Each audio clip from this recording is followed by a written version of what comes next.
try to invest in yourself as soon as you can. So especially for something like effective communication skills, effective presentation skills, the earlier you can get in on some type of professional development, it's going to pay off more in the long run.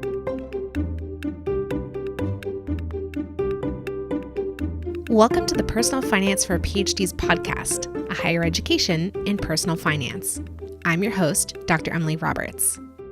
This is Season 4, Episode 19, and today my guest is Dr. Rivera, a PhD in community psychology and expert in effective presentation design.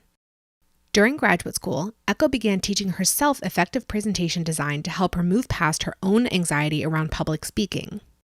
Through her business, Creative Research Communications, she teaches academics and researchers how to present effectively. We discuss the various ways effective presenting can improve your career prospects and financial bottom line. Without further ado, here's my interview with Dr. Rivera. Joining me on the podcast today is Dr. Rivera, and I'm so pleased to have Echo on. We've been in each other's circles for a number of years now, but this is actually the first time that we're talking together live. So I'm really excited to have a conversation with her about what she does and how it can improve early career PhDs' finances. So Echo, thank you so much for coming on the podcast. Thank you so much for having me. I'm really excited to be here. Awesome. So please tell us a little bit more about yourself. Yeah, so just real briefly, I have a PhD in community psychology from Michigan State University. And immediately after finishing my PhD, I got a job as a research associate at a nonprofit research and evaluation center. And that's in Denver, Colorado. And I worked there for 3 years and then quit so that I could pursue my own business full time. And that's called Creative Research Communications. And I've been doing that for about 1.5 years. So that's the nutshell. So 1.5 years full time, but you started this sometime before you left your job. Yeah, it was a side hustle, something I worked on the weekends or when I got home after work. Yeah, we talk plenty about side hustling on this podcast. So Echo and I met through the self-employed PhD community originally, which is now it's part of Beyond the Professoriate, run by Jen Polk and Maren Wood. So if any of you are self-employed in your side hustle or your full-time thing or interested in that, that's a great community to join to have more conversations with people, with me and people like Echo and others who are pursuing the same kind of thing. So definitely want to plug that. All right. So awesome. You're now self-employed, and tell us a little bit more about what your business is. Like, what do you actually do? Yeah, so I help academics and researchers and scientists and basically people in this higher education world. I help them communicate their work more effectively and creatively. So that's mostly through slide presentations like PowerPoint, Keynote, Google Slides, stuff like that, because it's just a great place to start for a lot of people. But it also includes things like comics and infographics and visual abstracts and just things that are beyond a standard conference presentation or publication. So, but today I'll be focusing on presentations, but a lot of it's about creativity. Gotcha. And so what inspired you to go into this line of work? Yeah, so in undergrad, I was really torn between going into graphic design for my major or psychology for my major. And I had already transferred with my universities, and it was already going to take me 5 years to get my bachelor's degree. And it would have taken even longer if I switched my major to graphic design. So I went with psychology, and I enjoyed research. My degree is in research, not clinical psychology. So I just kind of went with it, but I never really left that graphic design world. I took classes, I learned on my own. And in grad school, I just kind of started merging those together using graphic design for things like participant recruitment flyers and toolkits, presentations, obviously. I did comics for a blog. So it just kind of always was merged for me. And then I really loved it. People seemed to like it. So I made it my business. Yeah, well, it is kind of a leap from applying your talents and doing something for your own work to teaching others how to do it or doing it for other people. Now, which one do you do, or is it both? It's both. I do design presentation slides or comics or things like that for others. I also train people to do it, and I have sort of different options like an online course or one-on-one sort of more mentoring style. So I try to help everybody where they're at and what their available time and resources look like. So I offer that wide range. Gotcha. Very, very exciting. And I had another interview recently in season 3 with Dr. Gaius Augustus, who told a similar story. I'm sure you know Gaius, yes, of how he also was an artist and a scientist, and over time has found a way to combine both of those two passions. So yeah, really cool that we have another episode around that same idea. But Echo, why are you here on a personal finance podcast talking about effective presenting? How can the skills that you teach people, if people are able to present more effectively, how can that actually affect their bottom line? Oh, I'm so excited to talk about this, especially because I haven't really talked about this on my blog yet. So this is kind of the first time I'm really out there telling people this, but I need to, because effective presenting, it can help you in some pretty obvious ways, but also some more indirect ways that you might not have thought about. So the things I want to talk about today are how effective presenting can help you with the obvious thing, which is a job talk, pretty important, and some of the less obvious things like networking and promotions once you have a job. Excellent. Yeah, let's get started with the obvious one. So if you are finishing up your PhD, finishing up a postdoc, finishing up a job, you're looking for something new, pretty common if you're going to another research position, certainly within academia, but also outside of academia, that you're going to have to give a job talk or a research talk in some capacity. So you're presenting your past work, maybe you're even presenting a proposal for future work at that, particular institution. That's kind of the context of what we mean by a job talk. So what can people do when they're preparing for a job talk to make it killer? And why does that matter? Like why would it matter if they did a great, presenting job with that? How would that actually affect whether or not they get the position? Yeah, let's talk about all of that. And yeah, so why does this matter? I'll start there. And I mean, the reason why this matters is because the job talk, once you get to that point, once you're invited for an interview, the job talk is probably one of the most important things. And I have even a couple quotes for you. So Karen Kelsky, the professor is in, who is amazing. And if you don't know about her website, I mean, definitely check it out. But in one of her webinars about job talks, she had a quote.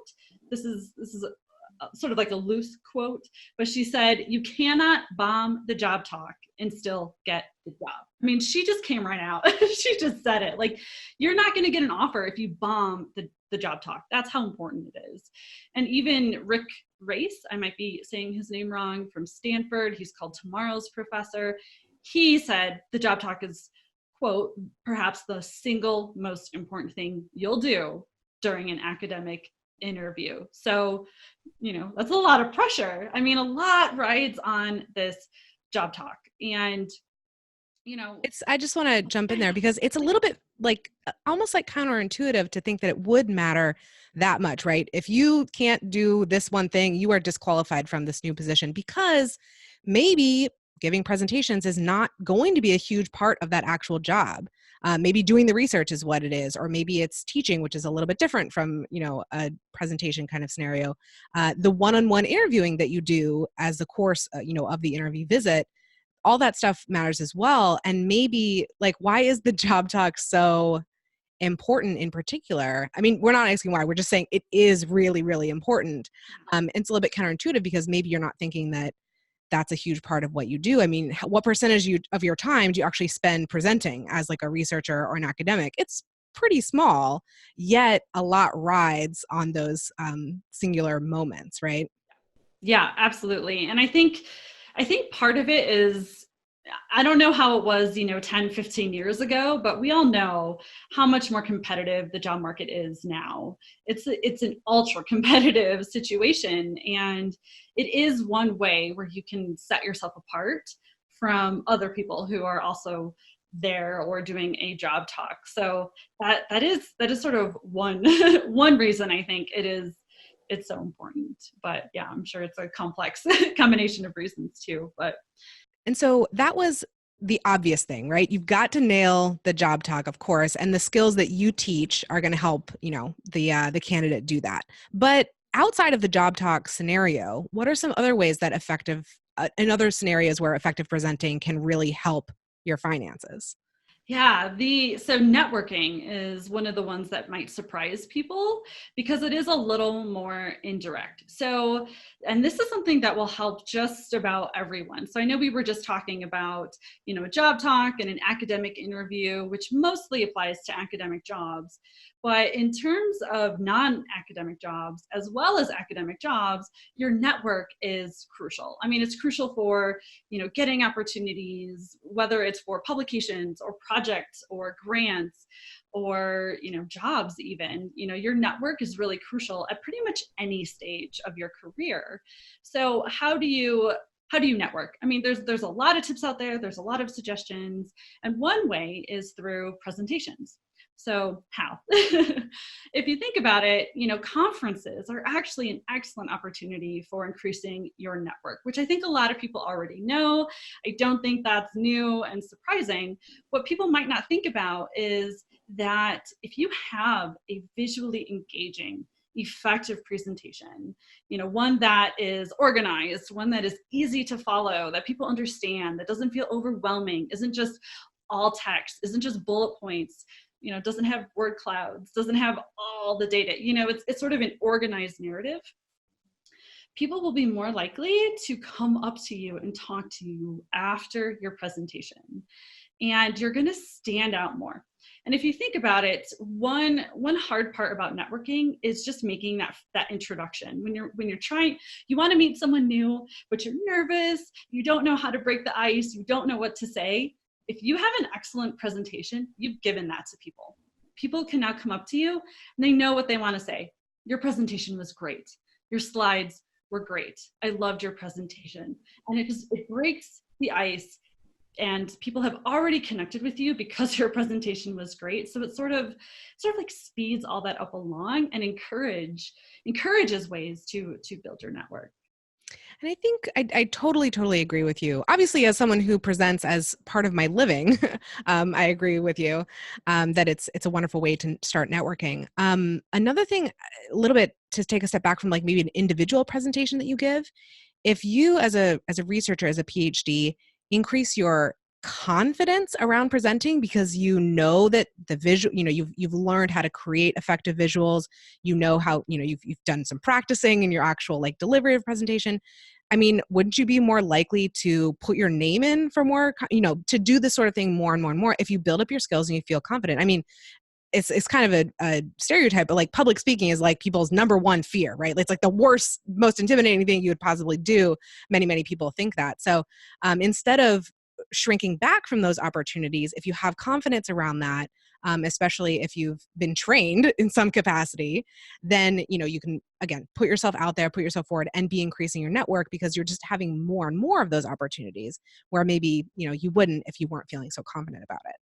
Absolutely. And I'm really glad that you actually brought that up because I really started all of this, my own personal training for effective presenting, because I was terrified of public speaking. So I was scared, I was nervous, I would throw up before a presentation. I mean, I was really high on that anxiety scale. And I started doing visual presentations and storytelling in academic presentations almost as a way to distract from myself and help myself just get up on the stage, hoping people would look at my slides and not me.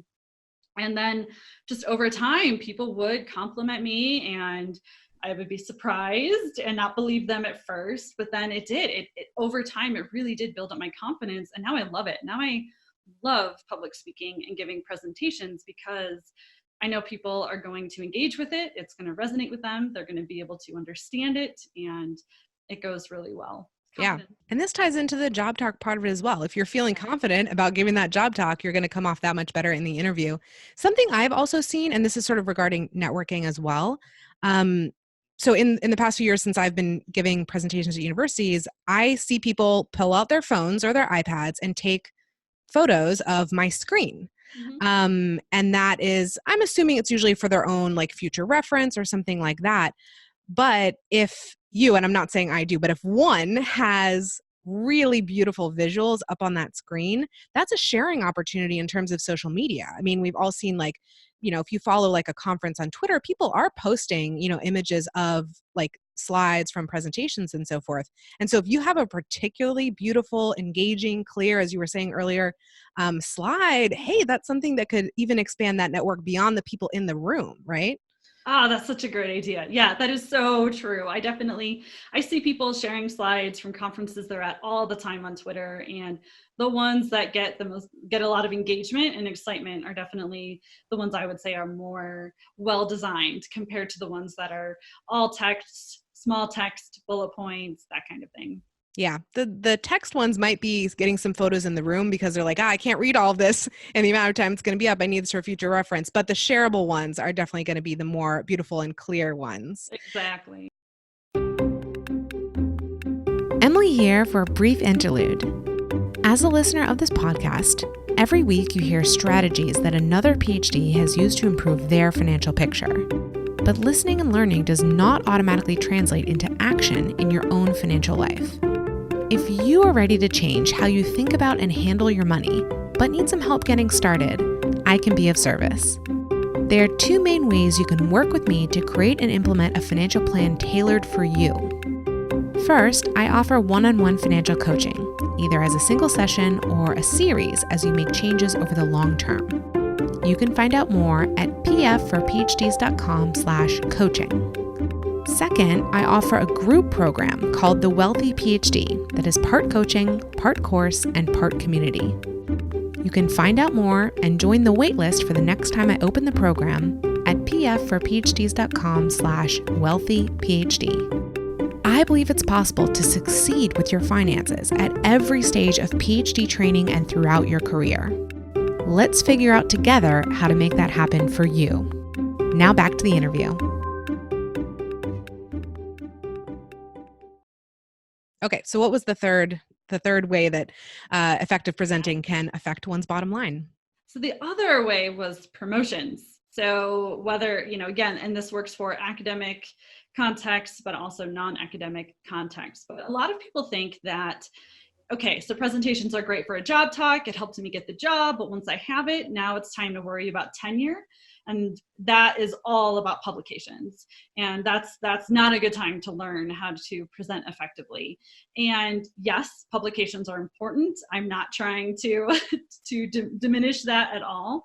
But I think people don't realize how presentations can help with the other parts of the tenure package.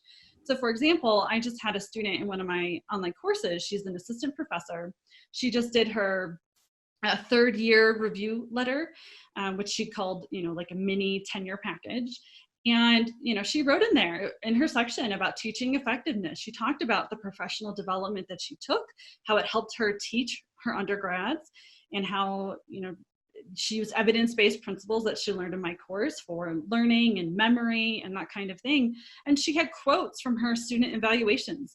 And her students even said things like, quote, the PowerPoints were the best part of the class, is a loose quote. But it was something like that, where they said PowerPoint slides were the best part of this course. And so it can help you in that area. It can help you with, maybe the broader impact, like if you have to talk about that. So it can help you with those other areas if you just frame it that way. Yeah, absolutely. I mean, this all, again, goes back to like effective communication, of which, presenting and visuals and all of that are components of that, but just effective communication in general. Of course, that's going to help you maintain the job you have, get promotions at the job that you're in, not just in a new job scenario. Yeah, great point. And so, and again, I actually want to go back to the confidence, aspect that we were talking about earlier, because I'm thinking like, okay, we've been talking a lot about landing a job, keeping a job. But even more like, and that's career related, which is obviously within the scope of personal finance, but I'm also thinking about like negotiations. So maybe you wouldn't, I don't know if you'd necessarily be using like visuals in like in a negotiation, session with like your potential supervisor or boss or your existing one. But again, around the confidence, like if you're just building up your confidence in talking in front of people and presenting a case to other people, that is an enormous asset to have with you when you go into a negotiation situation. Yeah, and I would actually agree with that. And so part of effective presenting, a lot of people are thinking probably about design, about, typography and text size and colors and that kind of thing, which is definitely part of it. The other part is also the storyboarding, which is just the word I use to describe organizing your content. What order are you going to say things? What are you going to say? What level of detail? And learning that for presentations is a great place to start, but then it starts helping you just to make good arguments in other areas. So I've heard this from my students that it even helped with things like grant applications, because you learn how to set up your argument, and maybe it's not an argument, but you still learn how to sort of hook the audience from the first thing that you say. So yeah, if you want to negotiate for a promotion or a raise, you'll have more skills to do that in a more narrative storytelling kind of way. A lot of academics were trained to do fact, like just a list of facts, just a data dump. And that's not an effective way to communicate. And, that wouldn't be an effective way to communicate for a promotion probably. So you would want to start with more of an engaging sort of opening, so to speak. So yeah, I think it could absolutely help. Yeah, I'm really seeing how, we started talking about effective presenting, but how these skills that you're talking about are permeating so many different areas of professional life, right? Okay, so I think we've made a good case, right? People care about the skill set. They want to get better at it. Really quickly, what are some tips that you have for people to do a better job in this area that they could implement, right away? Yeah, so I think there's some things that you've heard before, so I won't spend too much time on them. I'll just reinforce them a little bit, but less text. Yes, even academics want less text on your slides, and you want to use bigger font sizes. So a lot of people, they have too small font sizes. The other thing that I wanted to mention, because a lot of people feel like the problem is PowerPoint and that they have to spend a lot of money on a fancy program like Prezi, or they have to take a lot of time to learn a new program. So I have good news. And the good news is that you don't need to do that. PowerPoint is actually fantastic. You can absolutely make visually engaging presentations with PowerPoint or with Keynote. So if you're an Apple user, Keynote is great as well. Google Slides is okay. It has fewer features, and most people have PowerPoint anyway. So PowerPoint's great. You can totally use PowerPoint. Yeah. So it turns out the tool was not the problem. It's our usage of the tool. Exactly. And the other thing I wanted to mention was habits. So you probably also know that you should be practicing your presentation and that you should be starting your presentation earlier than, say, on the plane ride to the conference. I know You don't say. I know it happens. I've done it, so I totally get it. I've totally been there. But if you start earlier, it doesn't have to be a lot of time, but if you start earlier and give yourself sort of time in between revisions, you'll be surprised at how much better your presentations turn out. Because I think a lot of presentations are ineffective because people are cramming it in at the last second. So yeah, it's just something that hasn't been thought through well yet. Yeah, exactly. Kind of the final question that I like to ask everyone who comes on the podcast is, what is your best financial advice for another early career PhD? And that could be related to what we've been talking about today, or it could be something totally different. Yeah, I think partly related to what we're talking about is try to invest in yourself as soon as you can. So especially for something like effective communication skills, effective presentation skills, the earlier you can get in on some type of professional development, it's going to pay off more in the long run. So for example, if you learn it now, then you're going to have those skills when it comes time to make your job talk presentation, your teaching demo. You'll sort of already know how to make good slides for that and a good presentation from start to finish, rather than trying to do all of that at the last second. And the earlier you learn it, the sooner your presentations will be better and more effective. And then you can sort of continue to improve on that over time. So that's sort of a tip I wanted to share. Yeah, totally agree. And the thing is, like, the listener might be thinking, especially if they're still in training, like, I am investing in myself right now. Like, I'm taking this huge pay cut to like be in grad school or be doing a postdoc. Like, that is investing in myself. But the unfortunate reality, as we mentioned earlier, is that a lot of essential skills for the workplace and even for the job you have right now are not being taught by universities or by advisors or by departments. And maybe they are in some pockets. I don't want to say that's a universal thing. Maybe you at your university have a course on, public speaking or effective or visual, like whatever. Maybe there's something available to you. That's awesome if you can take advantage of that. But probably most places it's not available, or it's not really a good time investment. Like maybe you have to put way too much time into it than, what would be effective for you. So I totally agree that it's oftentimes very necessary to go outside the university environment to pick up these skills. And the earlier you do it, of course, as you said, the more and more you can deploy those skills over the years and hone them and continue to develop them. So speaking of which, Echo, how do people get you to teach them some of these skills that we've been talking about? Yeah, so I hope that I've excited people about learning presentation design and how to be an effective presenter, because I have tons of stuff on my website. I have free courses. I have tons of blog posts. I have some downloadables in my blog posts. I have a YouTube channel. So all of that you can find at echorivera.com. So it's just my name, echorivera.com. And I'm also really active on social media. So I'm on Twitter and Instagram, and my handles are at echor. So find me on social media, check out my website. I'd love to connect. And yeah, I'm just kind of curious what people thought of this podcast, and if sort of they learned something new or just want to chat. So don't hesitate to reach out. Yeah, absolutely. When this episode comes out, I'll be tweeting a bunch of times that week and tagging Echo, and, certainly reply to any of those and tell us like what you thought about this. And maybe this is a surprising thing for us to be talking about on a personal finance podcast. But as you can see, it plays into your finances in so many different ways. And these skill sets are so essential. So Echo, thank you so much for being my guest today. Oh, thanks so much for having me. Listeners, thank you for joining me for this episode. pfforphds.com/podcast is the hub for the Personal Finance for PhDs podcast. There, you can find links to all the episode show notes and a form to volunteer to be interviewed. I'd love for you to check it out and get more involved.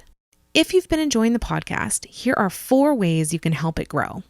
1, subscribe to the podcast and rate and review it on Apple Podcasts, Stitcher, or whatever platform you use.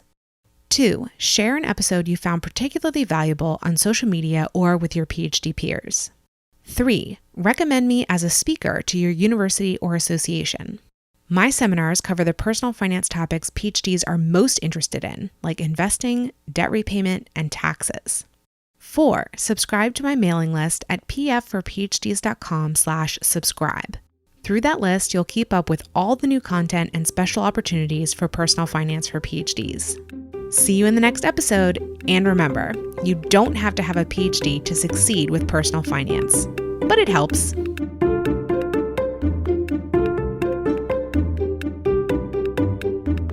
The music is Stages of Awakening by Poddington Bear from the Free Music Archive and is shared under CC by NC.